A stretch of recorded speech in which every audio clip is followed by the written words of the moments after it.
big day as the state wraps up its case again. They're expected to bring on one witness, and they're going to play an hour, 40-minute video. Will that be featuring Earl Howard, the boyfriend? We'll have to wait and see. Not sure what it is, but it's the culmination of the state's case in chief. Let's talk about it. And forensic psychiatrist and body language expert, Dr. Carole Lieberman. She's up early for us in Los Angeles.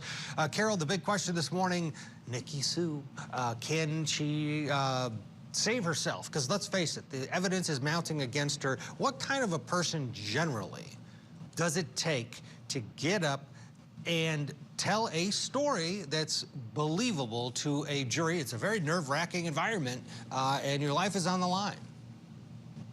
Well, it could be a number of different types. One is someone who's feeling that they have nothing left to lose, that it's looking so grim that, you know, even if they mess up, that it's not going to be worse than if they don't testify. Other times, defendants want to testify if they're, you know, they have a lot of confidence in themselves, in a sense, you know, a lot of feeling that they're good liars, that they can convince the jury, that they're smarter than the jury. So you kind of have two extremes. You know, it's not looking good for her at this point. Granted, we've only been hearing the prosecutor's case, but I mean, you know, just it's hard to imagine how even the best defendant could wiggle out of this one. Yeah, I think it's the scenario that you described. It might be a Hail Mary time for her. That would be the motivation. I don't see it being the other, the overconfident person.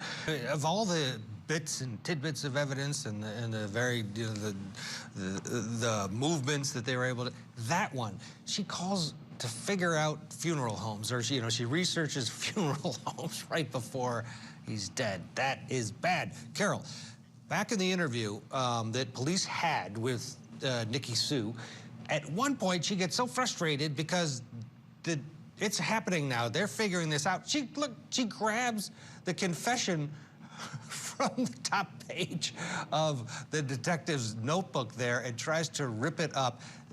When you look at this behavior, this doesn't look, to a layman like me, but this is why I'm asking you, the professional, this doesn't look like someone who will wear well up on a witness stand under pressure. No. You know, she's realizing that, well, first of all, the person who was interviewing her was doing a pretty good job of sucking her in. You know, he kept apologizing for things at the beginning and so on, really making her feel like he was on her side. And then when she realized, uh-oh, you know, my goose is cooked, she just did this Hail Mary kind of move, trying to grab the paper. Yeah, goose is cooked. I like that.